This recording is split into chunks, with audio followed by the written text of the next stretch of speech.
Blender's journey began in 1995 when a Dutch developer, Ton Roosendaal, created a 3D software for his animation studio, Neo Geo.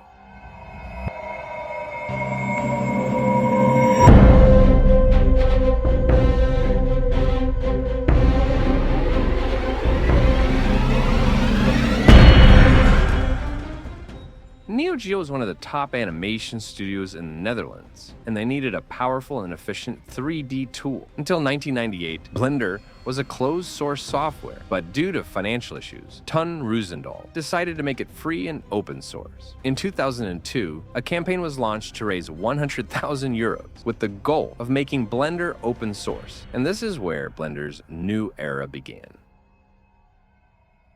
In 2005, Blender Foundation attempted an experiment, creating a short film entirely made with Blender. This became the world's first open-source 3D animated film.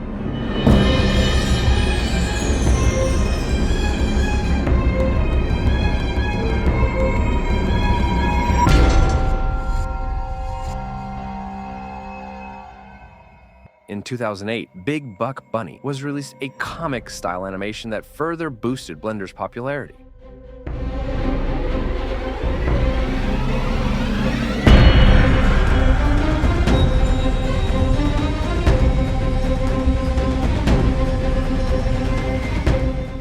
In 2010, Sintel was released, showcasing Blender's photorealistic rendering capabilities.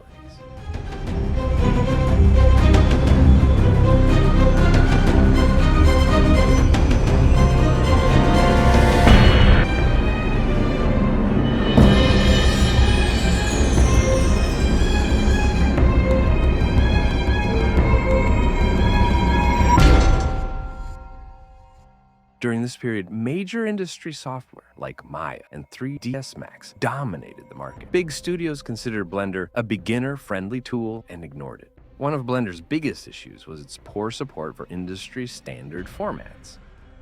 But in 2018, a game-changing update arrived, Blender 2.8. With a new interface, Eve real-time rendering, and improved sculpting tools, Blender transformed into a professional-grade software. This is why major names like Epic Games and Ubisoft started supporting Blender. Blender is not just a free software. It's a revolution that has become a nightmare for big software companies. While Autodesk and Houdini charge thousands of dollars for their software licenses, Blender offers the same capabilities for free. This threatens Autodesk and SideFX's revenue model. Previously, only major studios could create high-quality 3D content, but Blender has broken this monopoly. Now, freelancers and small studios can produce high-quality content without investing expensive software. This is why the industry is witnessing a shift. The integration between Unreal Engine and Blender is proof that Blender will play a major role in the future of OA games and animations.